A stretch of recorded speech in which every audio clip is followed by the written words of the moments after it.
Hi, I'm Myra Kornfeld. I'm a cookbook author and cooking instructor, and I have lots of tips and recipes to make your cooking life a whole lot easier. One of the first signs of spring are all the beautiful greens that show up at both farmers markets and your local markets.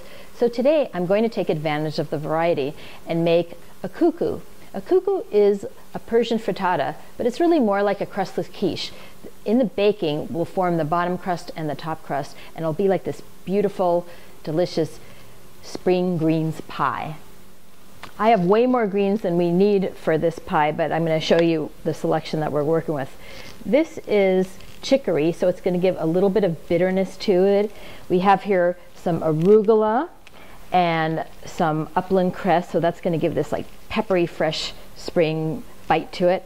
This is claytonia, which I got at my local farmer's market, really delicate flavor. And here is sorrel, which gives a beautiful lemony herbal flavor. I'm going to start by wilting my greens. So I have a skillet here and I've just put a drop of water to get it going. And altogether I want to have about 4 cups of cooked greens at the end. So really basically start with 3 to 4 pounds of fresh greens. I'm wilting everything except the sorrel. We need to pre-cook the greens a bit just because they contain a lot of liquid and we want to squeeze that out. I keep adding more as they start to wilt and I'm turning them with my tongs. These greens are properly wilted now. I'm going to move them to a strainer to drain. I have some olive oil heating up and I'm adding a little over a cup of onion. I saute these till they're nice and caramelized. These onions are almost ready. Now I'm throwing in about 4 cloves of minced garlic. The sorrel I'm going to add raw because I want that fresh, lemony, herbal taste. Now it's time to chop the drained greens into bite-sized pieces. I have here a tablespoon of butter. In 5 minutes in the oven will be perfect. Starting with 4 eggs that I'm beating. Half a teaspoon of salt. I'm using a tablespoon of flour and a half a teaspoon of baking powder. You could use any kind of flour that you want. Now keep in mind it's such a small amount that even unbleached white flour is okay as long as you don't have gluten intolerance. It's just going to give some added lift to have that flour in there with the baking powder. So I have my greens plus my chopped sorrel, the onions and garlic.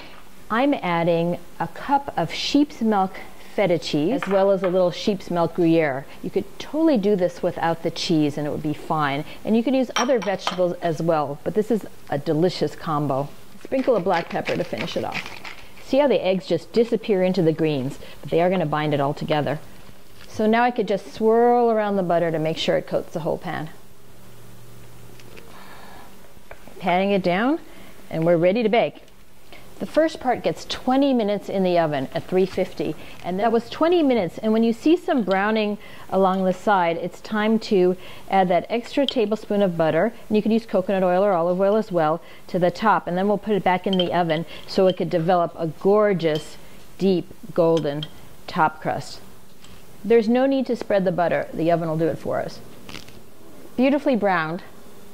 One thing that's great about this pie is that it holds for days in the refrigerator. You could just slice off a piece and heat up what you want to eat or reheat the whole thing. Eggs are a sign of rebirth in the Judeo-Christian tradition, and put them together with all of these greens and you've got a winning spring combination that's really nutritious and delicious too.